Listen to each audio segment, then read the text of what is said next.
어제 그 대구 경북 TK 의원 다수가 관저 앞에 집결을 또 했습니다. 권영진 의원의 대통령을 만났다고도 했는데 이런 선택을 한 이유, 뭐 정치적인 메시지를 어떻게 해석하고 계십니까, 두 분은? 한마디로 가관이죠. 한 달 전 그 윤상현 의원이 뭐라고 했습니까? 나도 박근혜 대통령 탄핵에 앞장서 반대했다. 그때 욕 많이 먹었다. 그런데 1년 후에는 윤상현이 좋아. 다 찍어주더라. 이런 말을 했지 않습니까? 네. 지금 TK 의원들도 이런 생각을 갖고 있는 것 같아요. 1차 국회의원 방패 45명 중에도 우리 TK 출신이 대구 6명, 경북 11명에서 17명이 갔고 어제 체포 당일에도 국회의원 35명이 갔는데 그중에 TK가 대구 4명, 경북 9명에서 13명이나 갔어요. 네. 아직도 TK에서는 국민의힘 정당 지지율이 강고하기 때문에 이분들은 탄핵 파면되기는 관심 없고 그리고 TK 현안에도 관심 없고 지역 정서에 부합만 하면 다음에 공천 받을 것이다. 이렇게 생각하는 것 같아요. 예.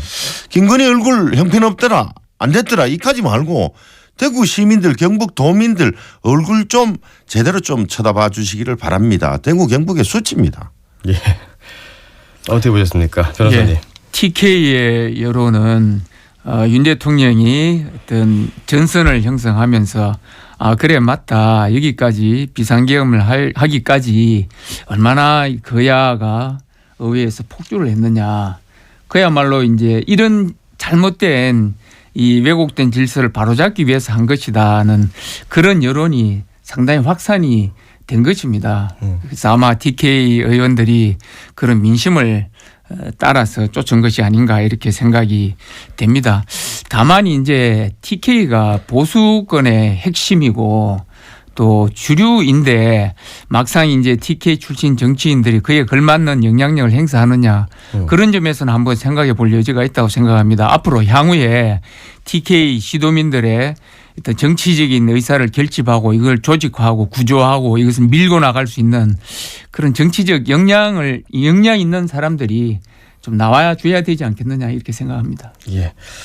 자, 계엄 이후 윤 대통령 체포까지 혼란스러운 정치 상황 속에서 지역 민심을 또 좀 돌아보면은 양극단으로 갈라지기도 했지만 양쪽 다 싫다. 이제 좀 지쳐간다. 이런 목소리들이 점점 더 많아지고 있는 것 같습니다. 앞으로 지역 민심이 어떻게 움직일 거라고 보시는지. 예. 예. 윤 대통령이 전선을 형성하면서 보수가 결집하는 그런 양상을 보이고 있습니다.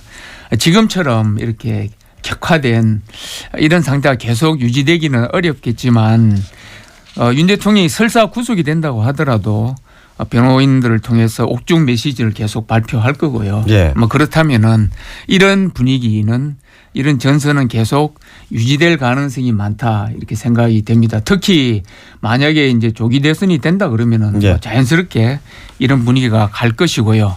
현재 여론조사 결과를 보면 40대 40 이런 정도를 보고 중도가 한 20% 정도로 본다면 만약 조기 대선이 된다면 이 중도층에 있는 20%를 어떻게 설득하느냐 그게 관건이 될 것 같습니다. 네, 위원장님. 지금 우리 TK에서도 윤은 거의 버리는 카드로 생각하는 분이 많은 것 같아요. 하지만 국민의힘의 지지율은 강고한 것 같습니다.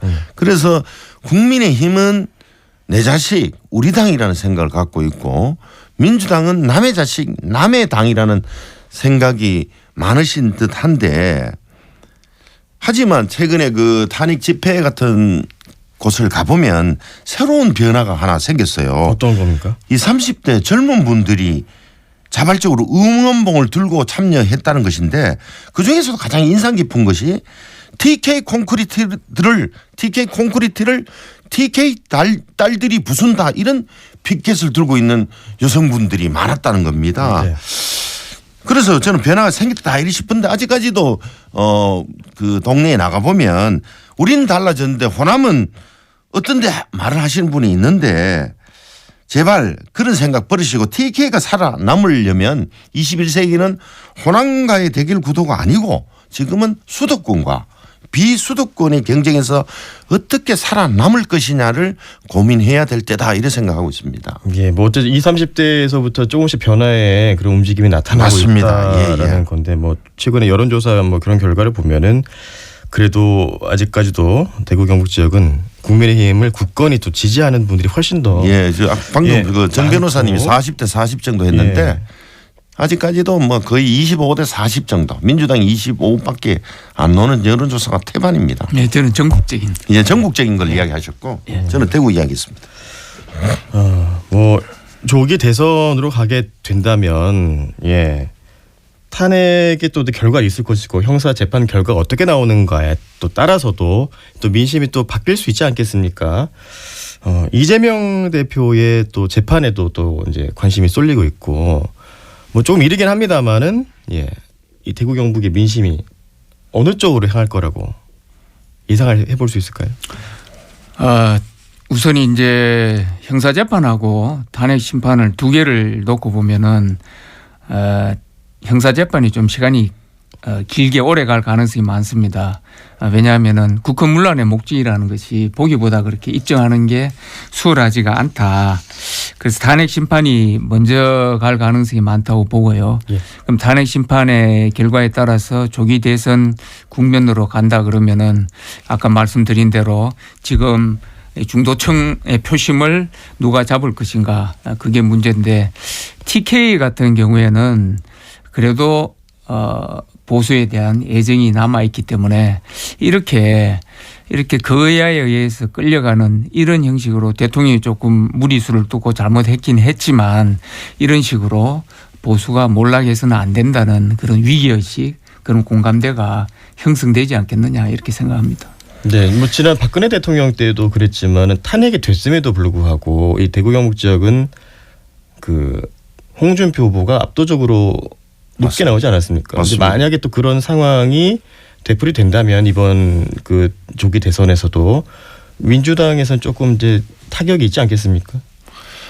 그래서 지금 현재 윤석열 정부 들어서서 주식시장에서 시총 294조가 사라졌고요. 환율이 고공행진하고 있고 법인 파산이 역대 최고고 소매 자영업자 판매가 20년 만에 최악이고 실질 노동자 임금도 3년 연속 하락이고 실업자 수 4년 만에 최대치입니다. 그래서 저희 더불어민주당은 민생 경제를 더 우선하겠다. 네. 탄핵 소추는 헌법재판소에서 대통령이 행한 행위가 헌법에 위배되느냐 아니냐만은 판단하는 거 아닙니까? 그래서 그거는 헌재에 맡기고 민주당은 민생 경제, 국민 경제를 살리는데 올인하겠다. 이것이 곧 뭐 조기 대선이 일어나더라도 그것이 곧 저희들이 우리가 승리할 수 있는 방편이다 이렇게 생각하고 있습니다.